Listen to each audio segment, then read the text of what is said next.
Em uma noite fria, ela foi abandonada grávida de 8 meses e dormia sob uma árvore, até que um milionário a viu. E o que aconteceu depois, ninguém esperava. Nossas histórias têm viajado longe. De onde você está assistindo hoje? Compartilhe com a gente nos comentários. O ar frio de julho cortava a pele, trazendo consigo o cheiro de terra úmida e de abandono. No coração do Parque da Aclimação, sob a copa escura de uma figueira antiga, Aurélia Lins se encolhia, buscando um abrigo que a árvore apenas prometia. A umidade da grama já atravessava o tecido fino do único cobertor que possuía, uma manta simples que trouxera do orfanato, sua única lembrança de uma infância sem rostos e sem abraços. Grávida de 8 meses, cada centímetro de seu corpo doía, mas era uma dor que ela mal registrava, superada pelo frio que parecia querer congelar sua alma. Sua mão repousava protetora sobre o ventre grande e redondo. Lá dentro, seu filho se mexia, uma pequena vibração de vida que era, ao mesmo tempo, sua única esperança e a prova viva de sua ruína. Uma contração leve, quase uma cólica mais forte, fez Aurélia prender a respiração. Ela fechou os olhos, tentando controlar o ritmo de seu coração. Calma, meu filho, calma. Ela sussurrou para a barriga, a voz pouco mais que um sopro trêmulo. A mamãe está aqui. Nós vamos ficar bem. Você vai ver. As palavras soavam frágeis, até para ela mesma. Bem, ela já não sabia o que significava estar bem. Há 2 dias, o chão tinha desaparecido sob os pés de Aurélia. Há 48 horas, ela tinha uma cama quente, um chuveiro e a ilusão de um futuro com Henrico. Ele era seu mundo, ele insistiu nisso.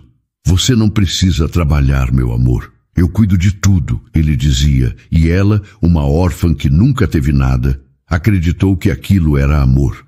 Acreditou que era cuidado quando ele afastou suas poucas amigas, dizendo que elas eram má influência.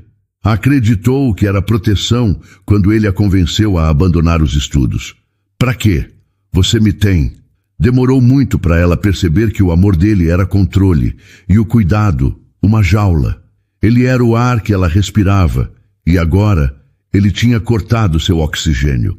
Uma contração leve a fez prender a respiração e a cena de 2 dias atrás voltou com a nitidez de um pesadelo.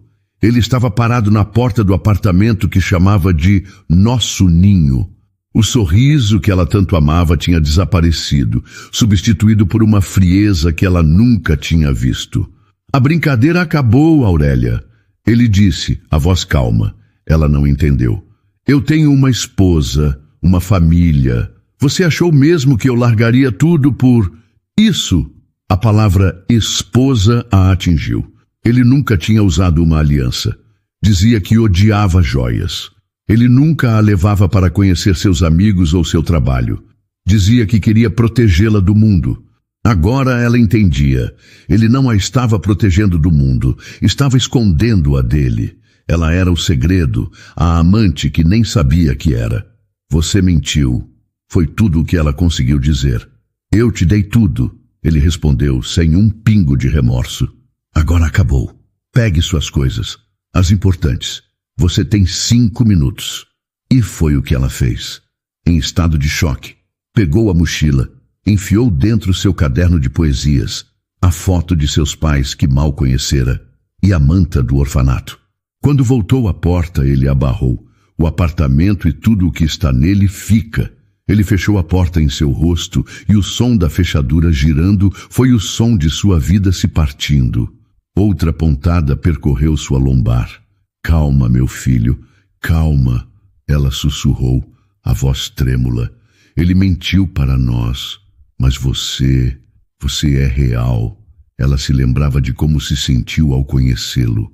Órfã e sozinha, ela era uma presa fácil para suas promessas de um amor protetor. Ele era mais velho, charmoso, e a cobriu de atenções e presentes. Ela, que nunca teve nada, se entregou completamente, cega pela carência de uma vida inteira. Acreditou em cada palavra, cada mentira. Agora, o desprezo dele queimava em sua memória. expulsa, sem dinheiro, sem ter para onde ir. Os últimos 2 dias foram de caminhada sem rumo, de fome e de medo. O dinheiro que ele lhe dava para as despesas da semana tinha acabado no primeiro dia, com um prato de comida e uma noite em uma pensão barata. Agora não havia mais nada. Sem experiência de trabalho, sem amigos, sem família, ela não era ninguém. Exatamente como ele queria. Lágrimas quentes brotaram em seus olhos, mas ela as engoliu. Precisava ser forte por Gael. Já tinha escolhido o nome. Gael, que significava forte e generoso. Era uma promessa. Você vai ser livre, meu filho, ela pensou. Livre para correr, para ter amigos, para ser o que quiser. Ninguém vai te colocar em uma gaiola. Eu prometo. Senhor, ela murmurou, o olhar perdido na escuridão entre as folhas.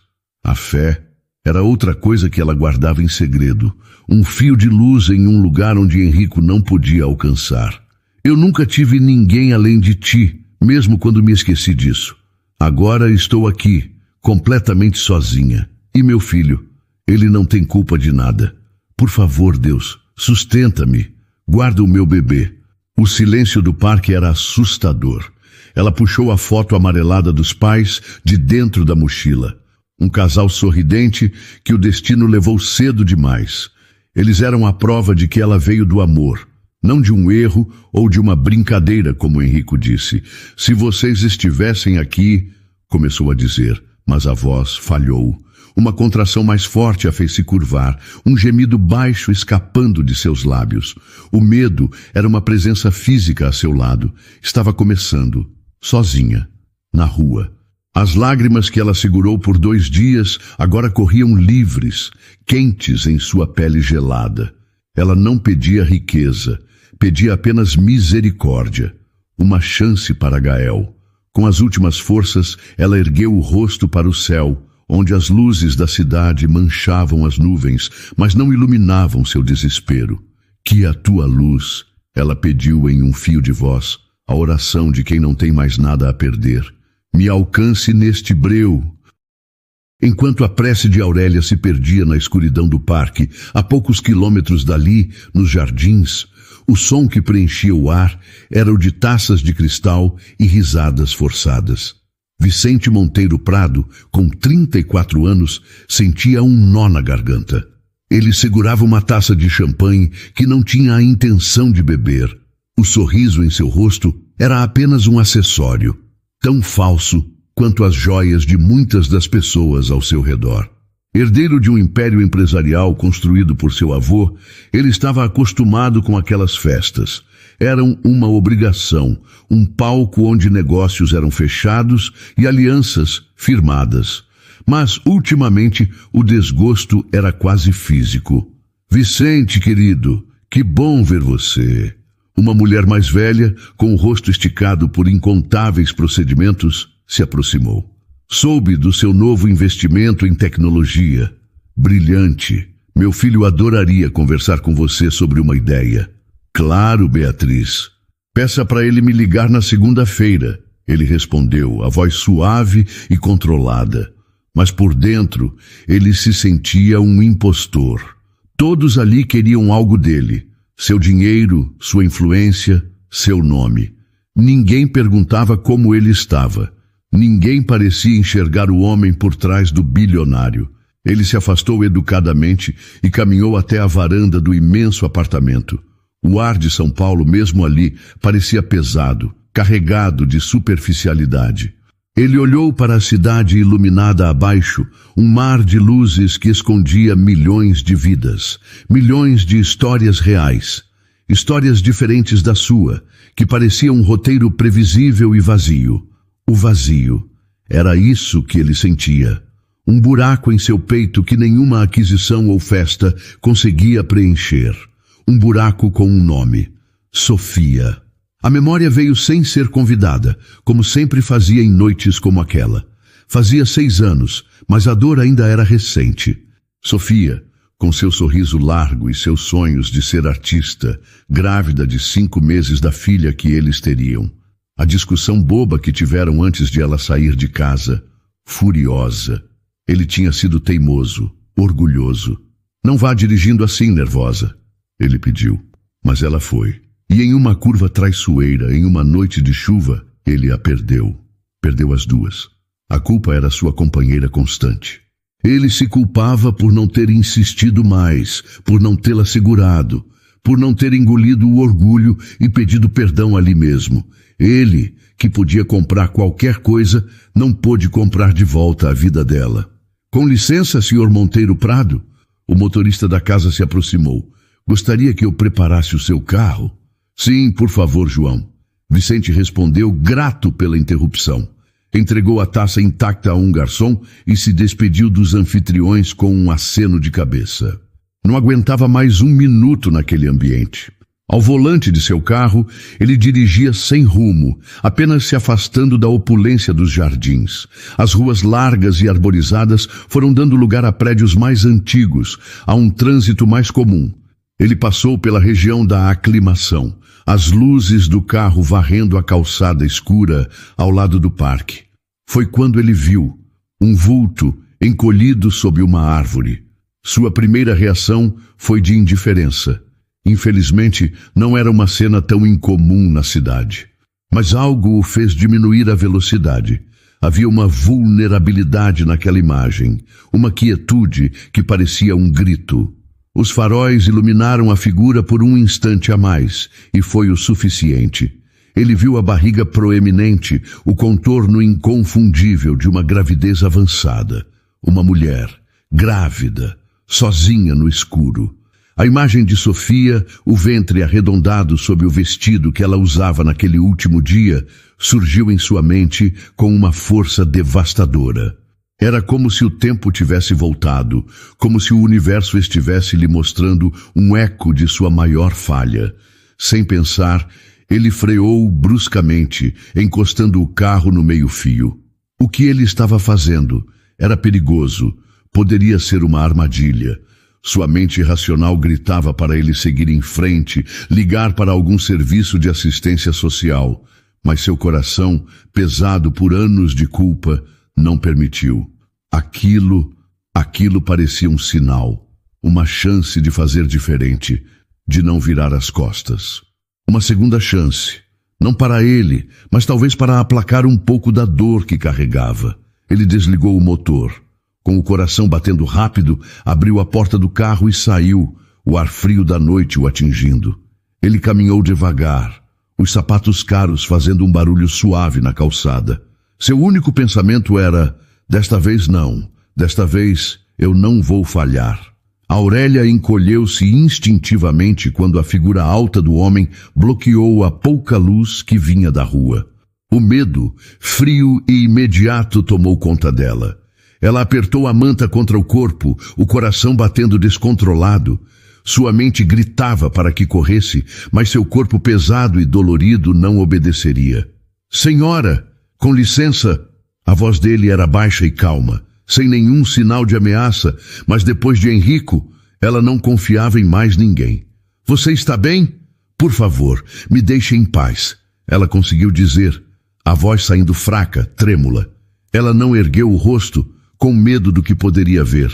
Vicente parou a uma distância segura, as mãos erguidas em um gesto de paz. Ele podia ver o terror dela, o modo como ela se protegia.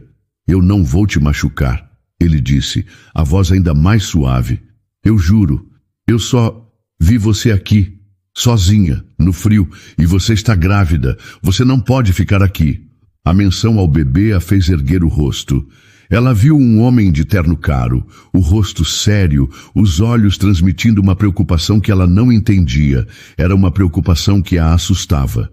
Eu não tenho para onde ir. Eu posso te levar a um hotel, ele ofereceu. Um lugar quente, seguro, para você passar a noite. Por favor, aceite. Pense no seu filho. Era o argumento final. Gael. Tudo era por ele. Venha. Ele estendeu a mão, não para tocá-la, mas como um convite. Eu prometo que você estará segura. Aurélia olhou da mão estendida para o rosto dele. Havia sinceridade em seu olhar. Sem mais forças para lutar, e com o medo do que estava por vir superando o medo dele, ela aceitou. Com dificuldade, apoiando-se na árvore, ela se levantou. Vicente a amparou delicadamente pelo cotovelo, guiando-a até o carro de luxo que estava parado ali perto. A viagem foi silenciosa. Aurélia estava encolhida contra a porta, observando as ruas passarem. A cada minuto, ela esperava um movimento errado, uma palavra cruel, mas o homem ao seu lado apenas dirigia concentrado. Vicente, por sua vez, sentia o peso da situação. Um hotel parecia frio, impessoal. Ele não queria simplesmente descartá-la em um quarto e pagar a conta. Aquilo parecia fácil demais, insuficiente. Então, uma memória o atingiu. A casa da avó, no Bexiga, fechada há anos, desde que ela se foi. Mas era um lugar de calor, de afeto. Ele mudou o curso sem dizer uma palavra. Quando pararam em frente a um sobrado antigo, com uma pequena varanda e janelas de madeira, Aurélia ficou confusa. Onde estamos? Isso não é um hotel. É melhor, ele disse saindo do carro. É a casa da minha avó. Ninguém vai te incomodar aqui. Ele abriu a porta e acendeu a luz, revelando móveis antigos cobertos por lençóis brancos. Ele a guiou até um sofá grande e macio. Enquanto ela se sentava, exausta, ele foi até a cozinha. Aurélia o ouviu abrindo armários, o som da água enchendo uma chaleira. Ele voltou minutos depois com uma xícara de chá de camomila fumegante. Beba, vai ajudar a aquecer. Ela pegou a xícara com as mãos trêmulas, o calor se espalhando por seus dedos gelados. Ele a observava de pé, a uma distância respeitosa. Enquanto ela bebia o chá, o cansaço dos últimos 2 dias a dominou por completo. Seus olhos começaram a fechar. Vicente percebeu e, em silêncio, procurou algo em um baú de madeira no canto da sala. Ele tirou de lá um xale de lã grossa com cheiro de lavanda. Com um cuidado infinito, ele a cobriu. No movimento, a mochila que estava ao lado dela no sofá tombou e um caderno de capa dura caiu no chão, abrindo-se.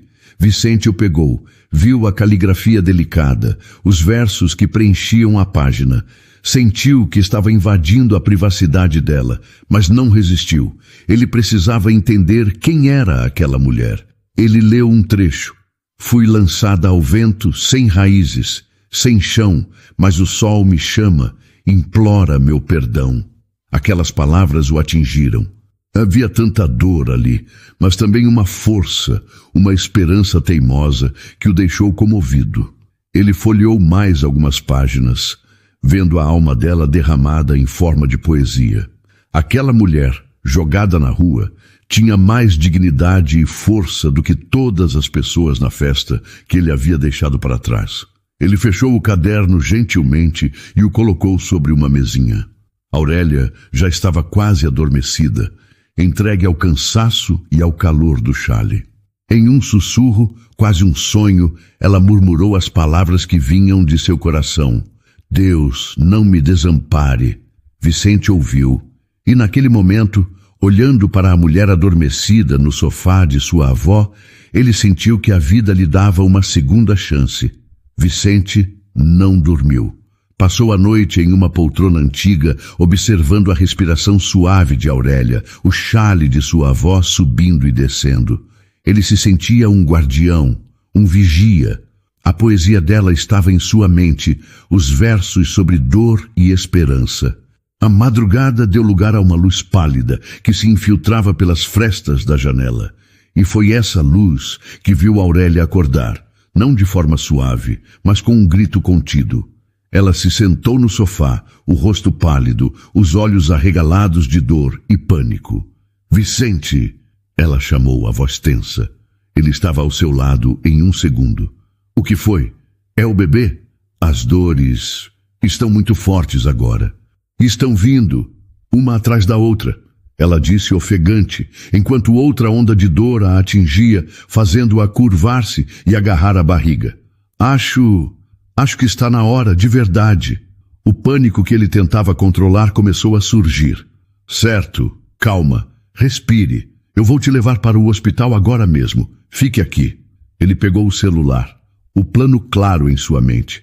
Pegar o carro, usar suas conexões para que um bom hospital os estivesse esperando.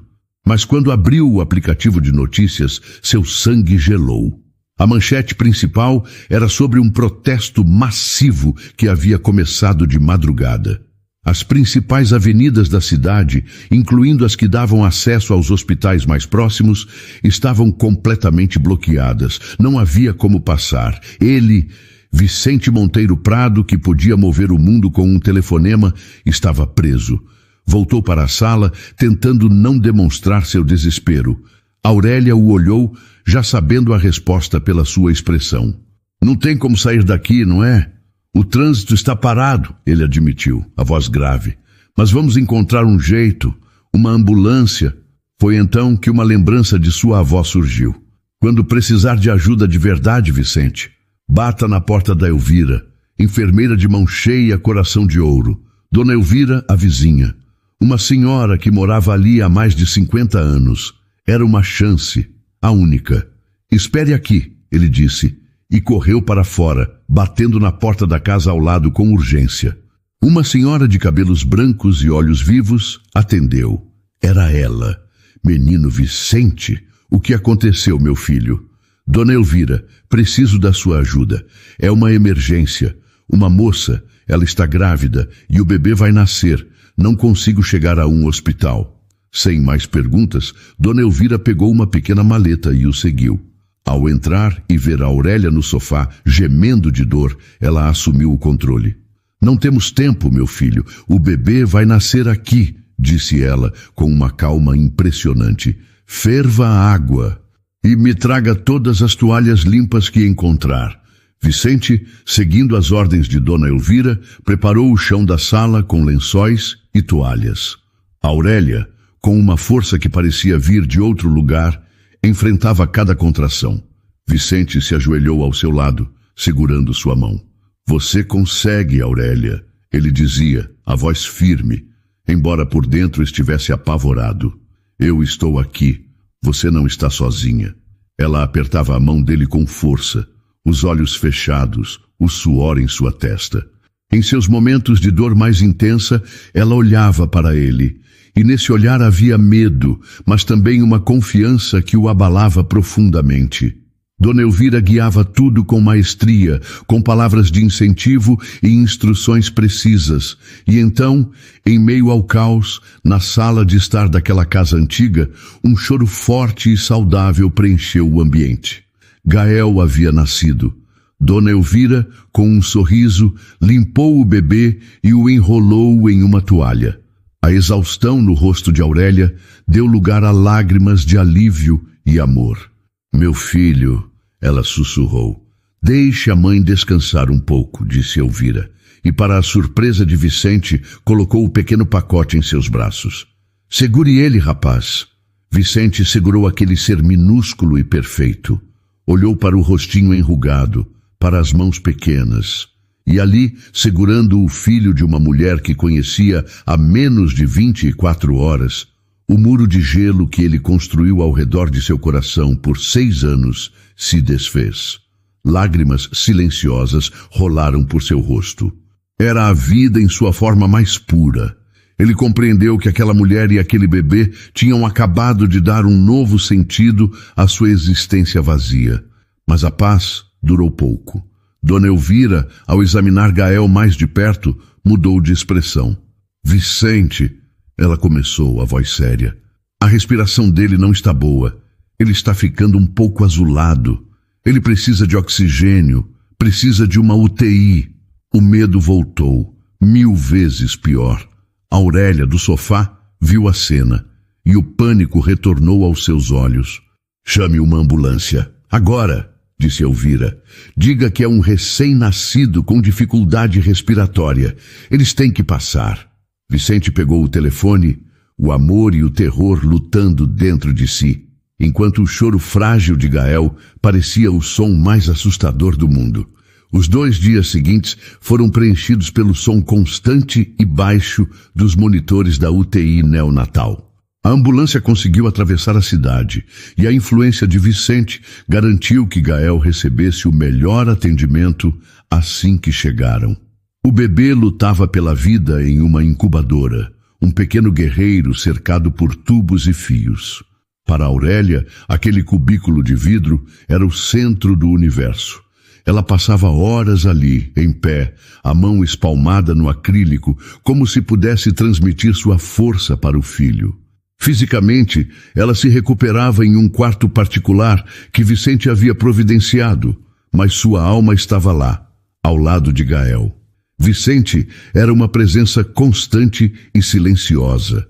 Ele cuidava de tudo, da comida que ela mal tocava, das conversas com os médicos, dos cobertores que a aqueciam durante a noite fria do hospital.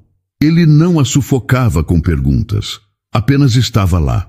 Enquanto isso, em outra parte da cidade, a notícia corria. Henrico Farias estava em seu escritório quando recebeu a ligação de um conhecido que trabalhava na administração do hospital. "Você não vai acreditar na última, Henrico", disse a voz do outro lado da linha, cheia de malícia. "Sabe a sua ex, a Aurélia? Deu entrada aqui há 2 dias. Teve um filho." O coração de Henrico gelou por um instante, mas logo em seguida a curiosidade tomou o lugar de qualquer outro sentimento. "E daí?", ele respondeu fingindo desinteresse. "O bebê está na UTI. Mas a parte boa é, adivinha quem está pagando a conta? A suíte mais cara, os melhores médicos, Vicente Monteiro Prado, o bilionário. Ele não sai do lado dela." Um sorriso lento se formou nos lábios de Henrico. Então, a coitadinha tinha conseguido um peixe grande. A sua sorte, na verdade, poderia ser a sorte dele. Uma ideia começou a se formar em sua mente, um plano sujo e lucrativo. No dia seguinte, ele apareceu no hospital. Com seu terno bem cortado e o ar de homem importante, não teve dificuldades para entrar. Ele não foi até a UTI. Foi até a cafeteria, onde sabia que uma hora ou outra encontraria seu alvo. E ele estava certo. Vicente estava sentado em uma mesa tomando um café, o rosto cansado. "Vicente Monteiro Prado?", Henrico disse, aproximando-se com um falso ar de simpatia. "Meu nome é Henrico Farias. Eu sou o pai do Gael." Vicente ergueu os olhos.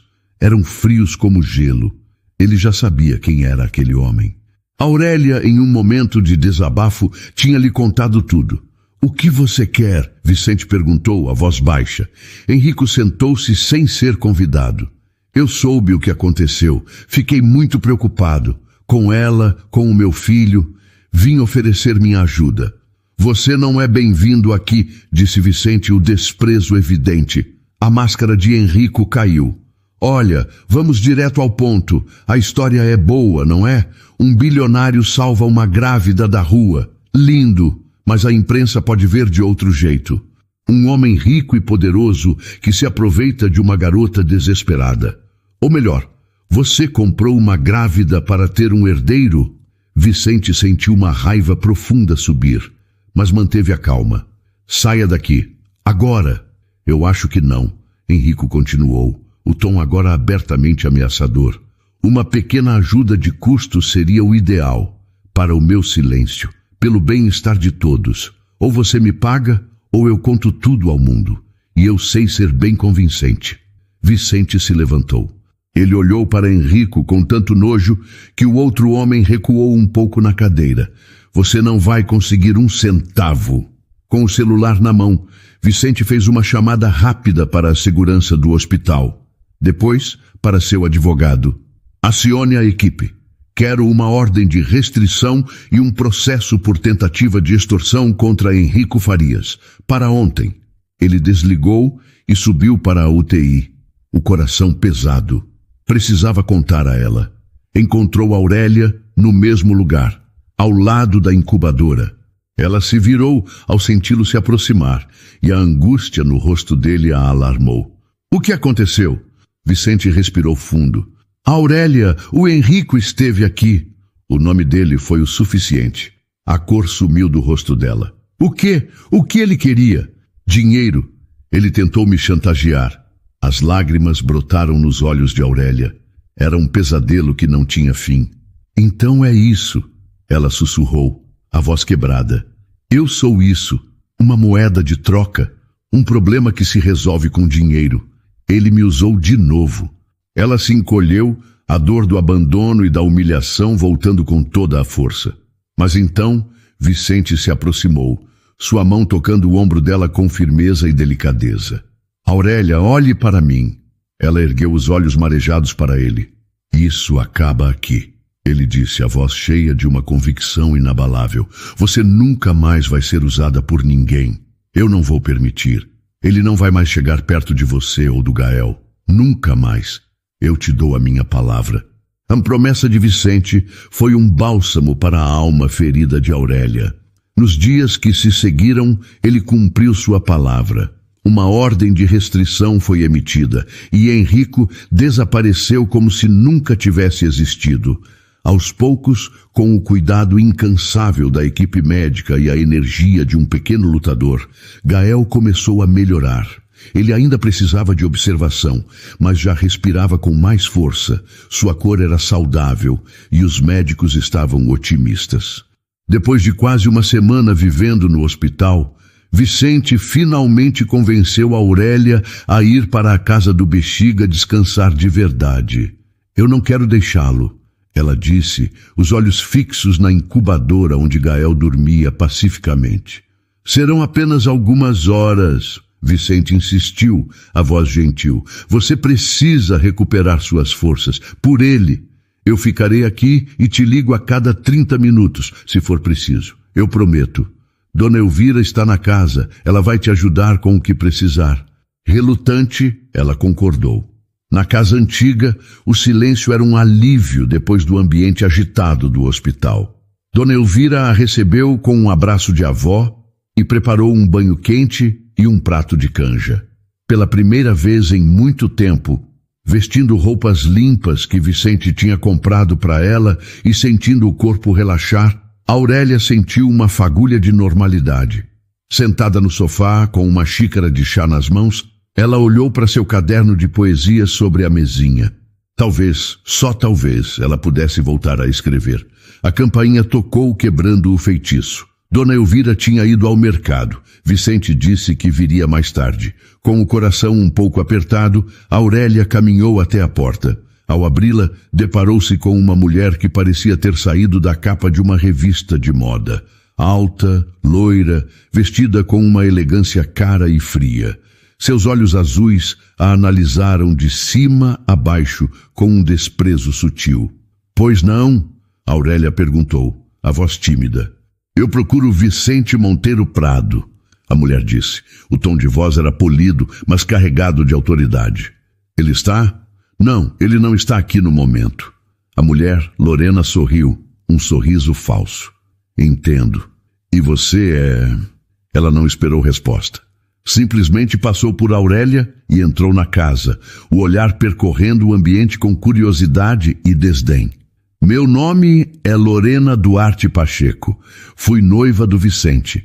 E você, quem é? A nova empregada?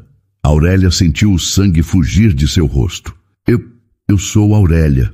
Aurélia, Lorena repetiu o nome como se provasse algo desagradável. Então é você, o novo projeto de caridade dele. Devo admitir, ele se superou desta vez. Uma moradora de rua grávida. É uma história e tanto.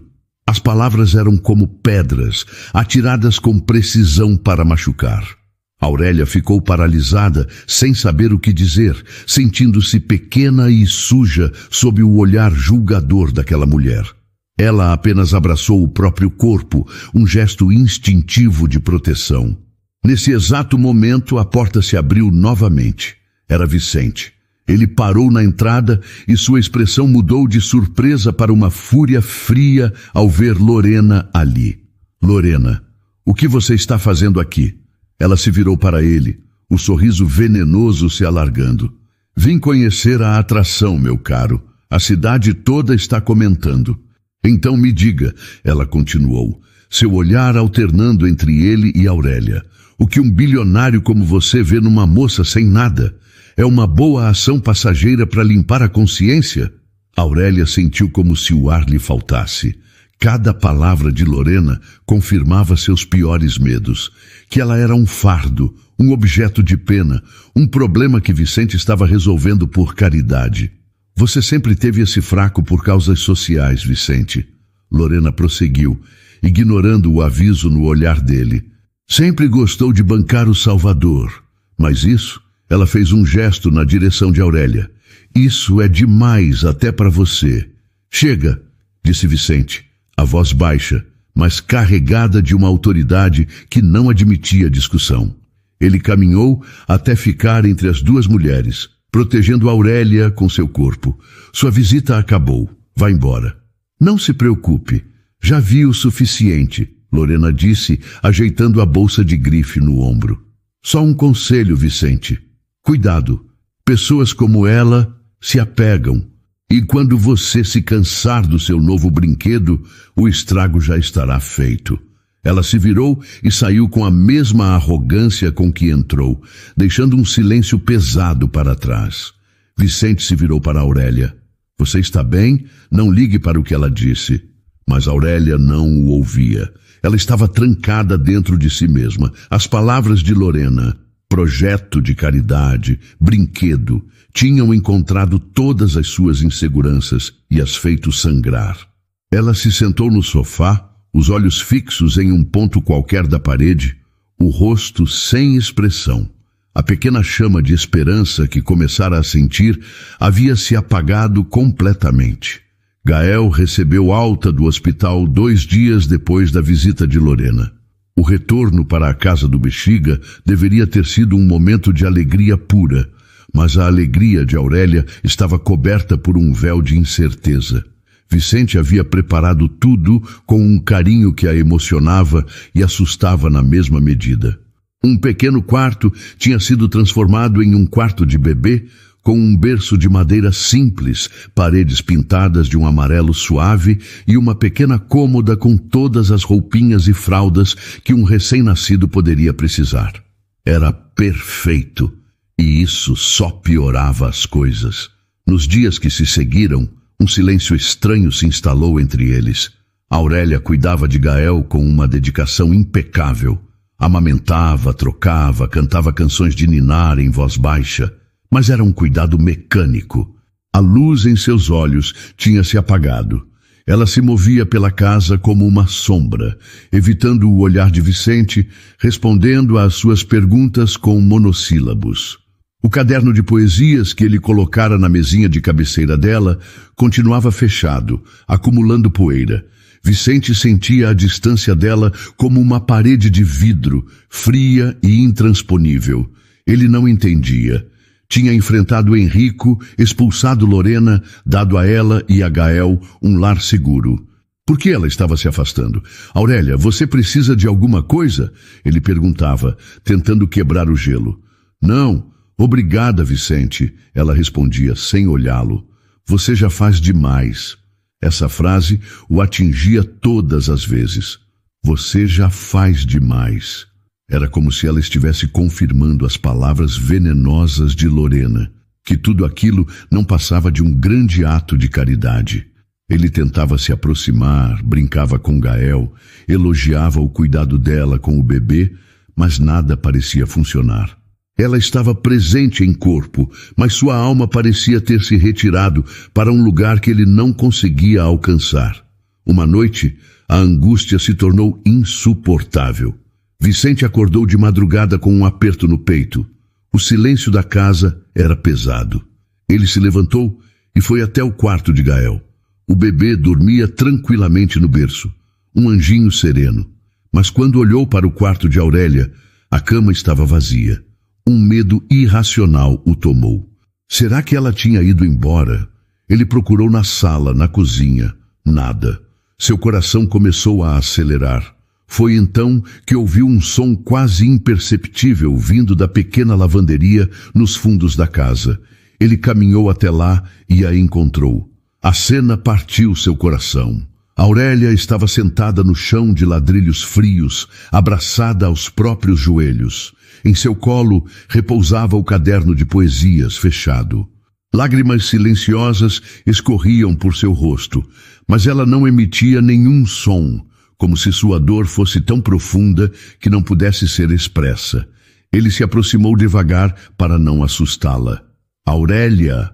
Ela se assustou, secando o rosto rapidamente com as costas das mãos, como se tivesse sido pega fazendo algo errado. O que está fazendo aqui no chão? Está frio, ele disse, a voz cheia de uma preocupação genuína. Ele não se importou com o chão gelado e se sentou a uma pequena distância dela, recusando-se a deixá-la sozinha naquela solidão. Converse comigo. Por favor, o que está errado? O silêncio dela continuou por mais um longo minuto. Vicente esperou, dando-lhe o tempo de que precisava. Finalmente, ela ergueu o rosto e os olhos dela, vermelhos e cheios de uma dor confusa, encontraram os dele. Por que você está fazendo tudo isso? Ela perguntou, a voz rouca pelo choro contido. Por que você me trata assim? Com tanto cuidado? A pergunta que realmente a atormentava finalmente veio à tona, em um sussurro desesperado. Por que você me vê com olhos que nem eu mesma consigo usar? Vicente sentiu a profundidade da pergunta dela. Ela não estava falando da casa ou do dinheiro. Estava falando de valor. Do valor que ela não conseguia enxergar em si mesma. Ele se aproximou um pouco mais. E toda a formalidade, toda a barreira de bilionário protetor desapareceu. Ele era apenas um homem, falando com a mulher que estava mudando sua vida. Ele a olhou nos olhos, querendo que ela absorvesse cada palavra, que sentisse a verdade em sua voz.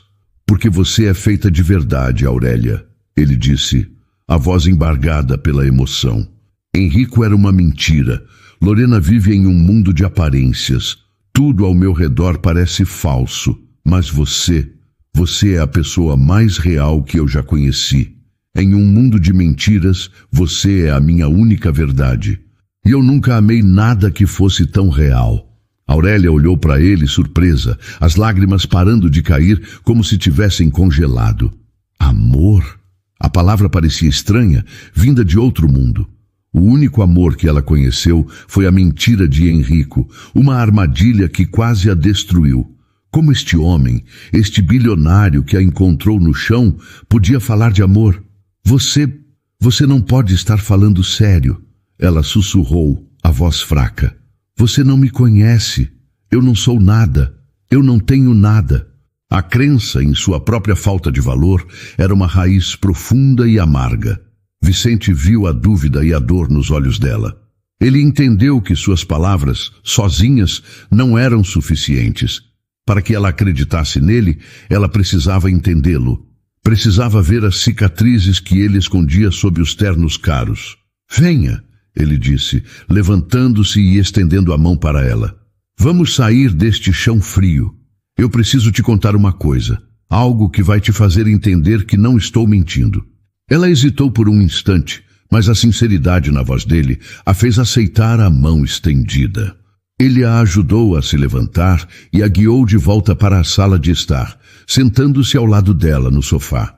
A casa estava silenciosa, exceto pelo tic-tac de um relógio antigo e pelo som suave da respiração de Gael, vindo do quarto ao lado. Vicente respirou fundo, buscando coragem para abrir uma porta que mantivera trancada por 6 longos anos. O que eu vou te contar, eu nunca contei a ninguém em detalhes. Ele começou, a voz baixa. Há 6 anos eu estava noivo. O nome dela era Sofia. Ele fez uma pausa, a memória ainda dolorosa. Ela era cheia de vida, uma artista, e estava grávida de 5 meses. Nós íamos ter uma menina. Aurélia prendeu a respiração, ouvindo atentamente. Nós éramos jovens, ou pelo menos eu era imaturo.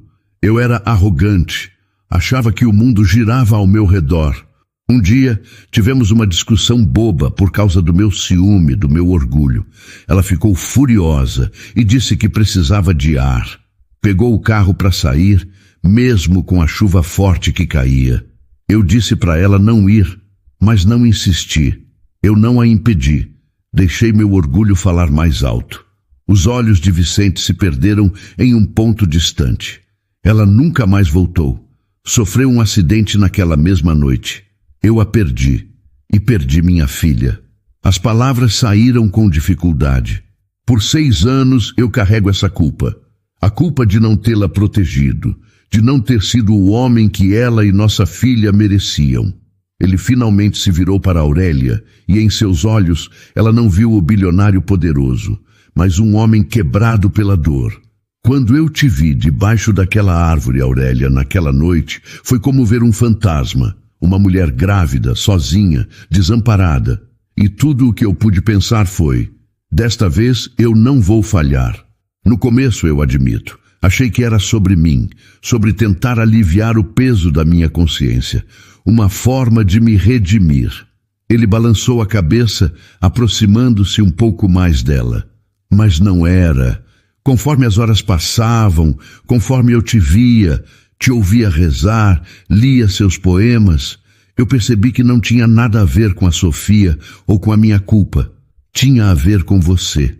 Sua voz se tornou ainda mais intensa, mais pessoal. Tinha a ver com a sua força, mesmo quando você se sentia fraca. Com a sua fé, mesmo quando estava no fundo do poço.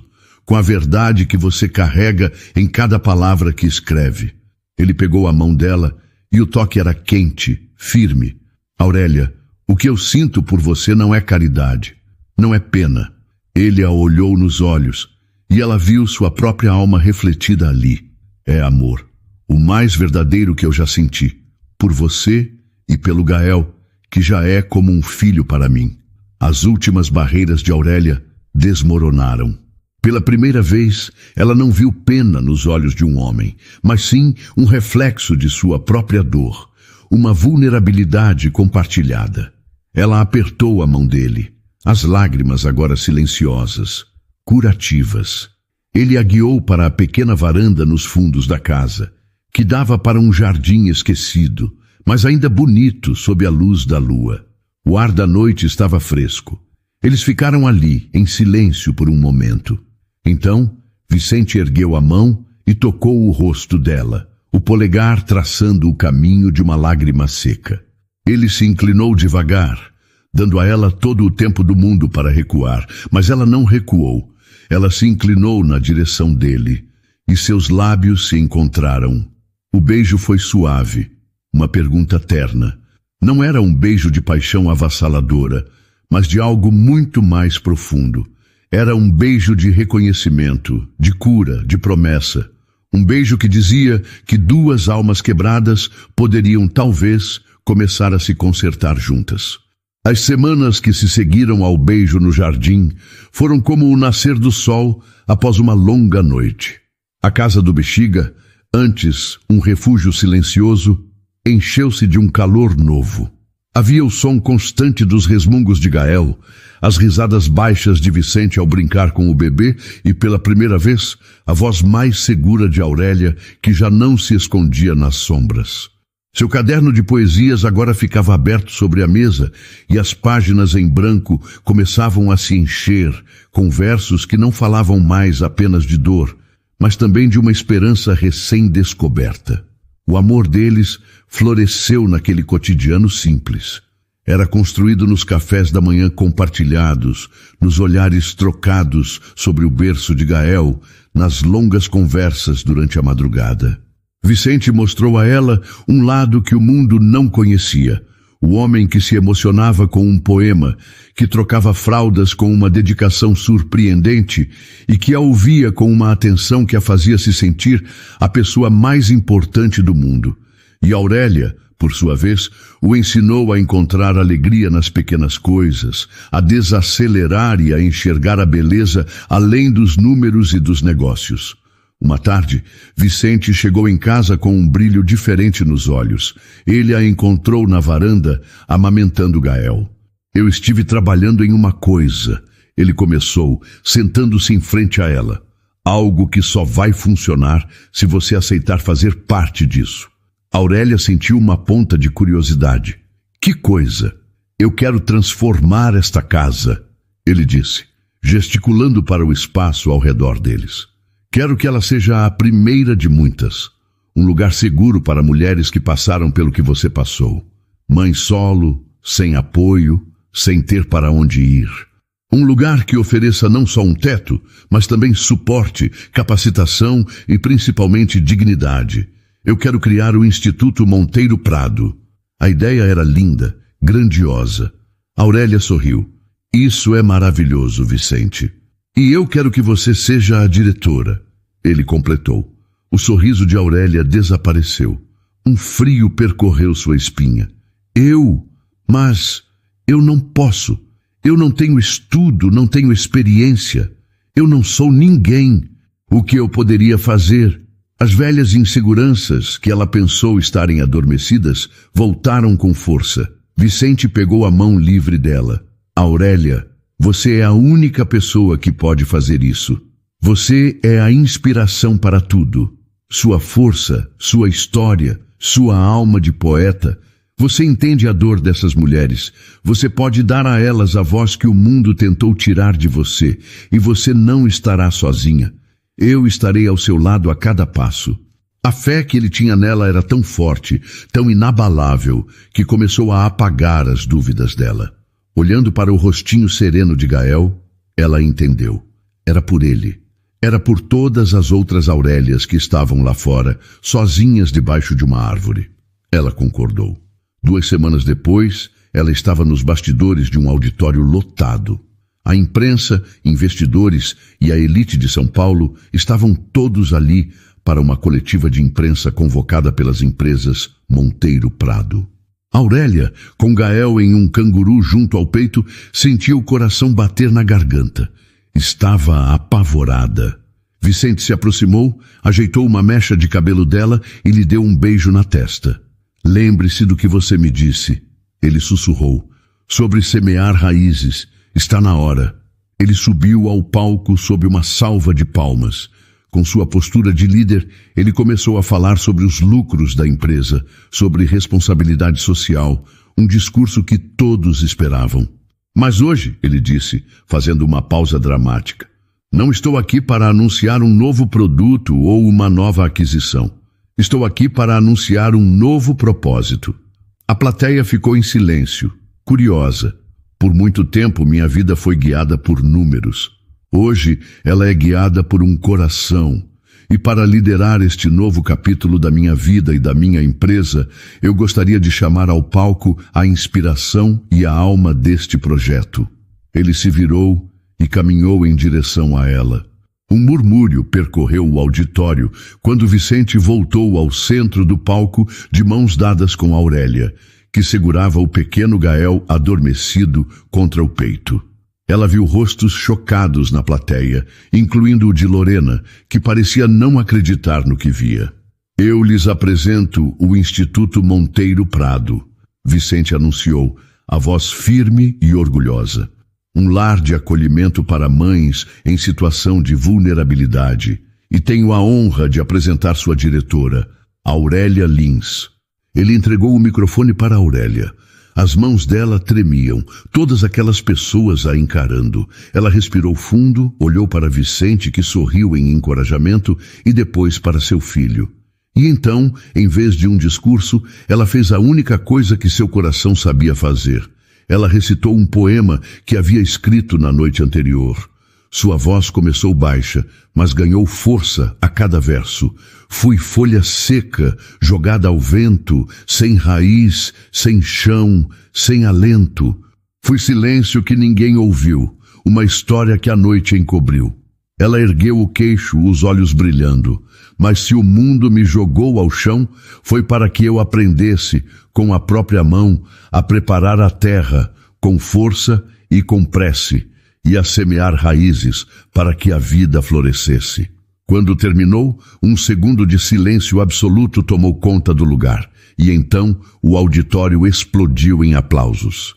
Em meio aos flashes das câmeras, Aurélia sorriu, um sorriso genuíno de quem finalmente encontrou seu lugar no mundo. 6 meses se passaram. 6 meses de trabalho, de aprendizado e de um amor que se aprofundava a cada dia.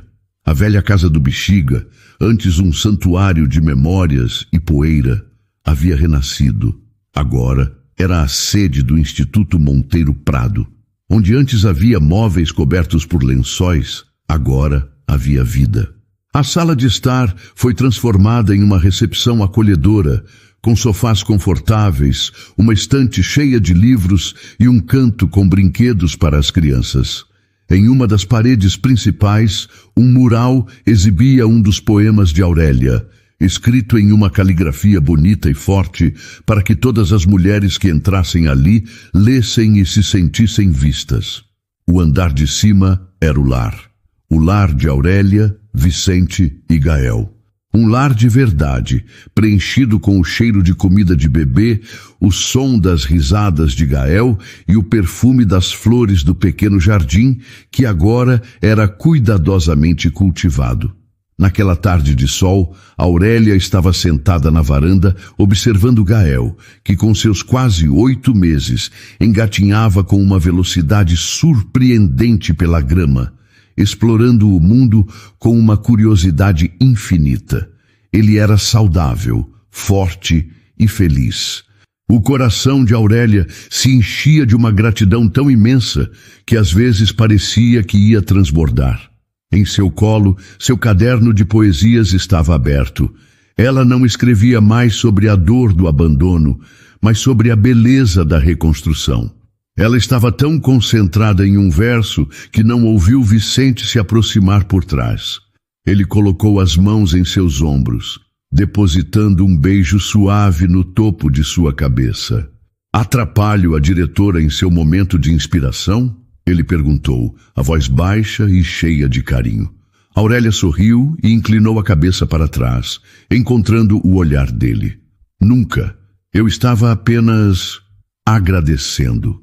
"Pelo que, exatamente?" Ele brincou, sentando-se na cadeira ao lado dela, seu olhar fixo no filho que agora tentava, sem sucesso, pegar uma borboleta. "Por tudo isso," ela respondeu, com um gesto que englobava o jardim, a casa, o bebê. "Por esta paz, por você." Ela hesitou por um momento. "Hoje recebemos mais uma mãe, tão jovem, tão assustada. Me vi nela, Vicente, e pude dizer a ela com toda a certeza do mundo que as coisas iriam melhorar. Porque você é a prova viva disso," ele disse, pegando a mão dela. "Você dá a elas algo que dinheiro nenhum pode comprar. Esperança." Ele olhou para o caderno no colo dela. "O que a minha poeta escreveu hoje?" Ela sentiu o rosto corar um pouco, algo que ainda acontecia perto dele. Leu em voz alta o que acabara de escrever. "A casa que me abrigou na tempestade. Hoje é porto, é cais, é a própria liberdade. Entre raízes e versos, com a alma serena, encontrei o lar que sempre sonhei, e a vida plena." Vicente a olhou com uma admiração profunda. "Isso é lindo, Aurélia. Tudo em você é lindo." Gael, em sua aventura no jardim, finalmente conseguiu se firmar nos pezinhos e deu 2 passos vacilantes antes de cair sentado na grama, soltando uma gargalhada gostosa. Os dois riram junto com ele. Vicente se levantou e foi até o filho, pegando-o no colo e o enchendo de beijos, o que só fazia o bebê rir ainda mais. Aurélia observou a cena. Vicente, o homem que ela conheceu como um bilionário poderoso e atormentado, era agora simplesmente o pai de seu filho, um homem cujo maior tesouro era aquele momento, naquela varanda. Ele tinha se afastado do comando diário de suas empresas, dedicando a maior parte de seu tempo e de sua energia ao instituto, atuando como conselheiro e principal investidor. Ele encontrou seu propósito, assim como ela. Vicente entrou com Gael para prepará-lo para o banho e Aurélia ficou sozinha na varanda por mais um instante. Ela olhou para o seu caderno, para os versos que fluíam com tanta facilidade agora. Lembrou-se da mulher que era, encolhida sob uma árvore, com o corpo e a alma gelados de medo e solidão. Lembrou-se da oração desesperada que fez, um pedido de luz no meio de um breu infinito. Ela fechou o caderno lentamente, um gesto de conclusão, de um ciclo que se encerrava para dar lugar a outro, muito mais bonito. Ergueu o olhar para o céu, agora um degradê de laranja e anil, e um sentimento de paz a preencheu por completo. Com a voz pouco mais que um sussurro, ela repetiu sua prece, mas desta vez com um novo sentido. Obrigada, Senhor, ela disse.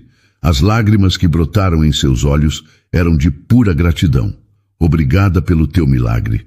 Para toda mulher que já teve o coração ferido pela traição e pelo abandono, que se viu sozinha e sem chão, acreditando que seu valor tinha sido roubado junto com suas esperanças.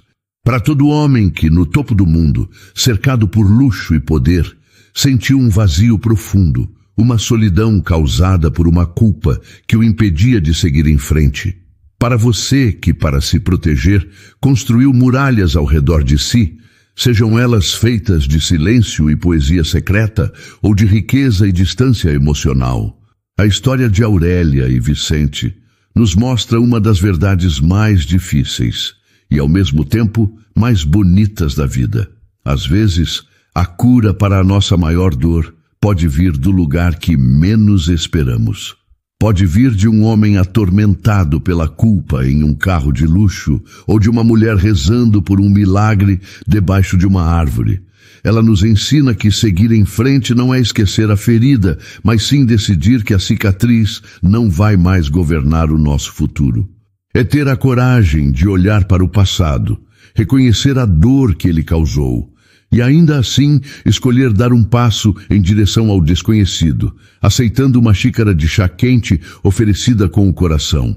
E nos mostra, acima de tudo, que as pessoas não são definidas por suas condições, seja uma mulher sem teto ou um bilionário, mas sim pelas escolhas que fazem e pela verdade que carregam na alma. Um homem pode, sim, abandonar uma festa da elite para socorrer uma desconhecida e, nesse gesto de compaixão, encontrar o propósito e o valor que seu império jamais pôde lhe dar. Que esta história seja um lembrete de que um coração bom, mesmo que quebrado pela solidão ou pela decepção, ainda possui uma capacidade infinita de amar. E que o amor verdadeiro não é aquele que é perfeito, mas aquele que tem a coragem de se reconstruir, de se importar com as pequenas coisas, como um chale para aquecer do frio ou um caderno de poesias lido com respeito, e de provar seu valor, dia após dia, com atitudes. Não feche as portas para a felicidade por medo da dor do passado. Às vezes, o amor bate à nossa porta da forma mais simples e inesperada, mas se tivermos a coragem de acolhê-lo, ele pode se tornar o nosso maior e mais belo milagre. E então, o que achou da história? Deixe sua opinião nos comentários. Adoramos saber o que você pensa. Não se esqueça de deixar seu curtir no vídeo para nos apoiar e de se inscrever no canal. Até a próxima!